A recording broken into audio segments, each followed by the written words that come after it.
ভিডিওটা শুধু মজা করার জন্য বানানো হয়েছে, আপনারা কেউ গায়ে লাগাবেন না, ধন্যবাদ। আচ্ছা তাই বুঝি।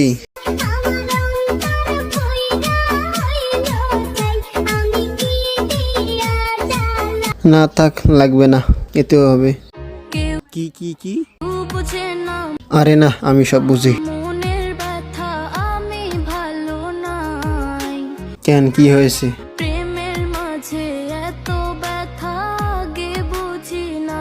ও চাকা খাইছে। ও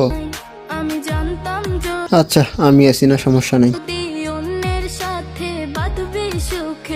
এটা কি ছিল? ধরু দুষ্টু, তোমার সাথে যা হয়েছে ভালোই হয়েছে। অনেক যত্ন করে শেখা দিলাম, ভালো থেকো। আমি আর কোনো কথা শুনবো না। না না, আর কোনো রাস্তা নেই। আমার ছাড়া কি মরে যাবে? যাও মরে।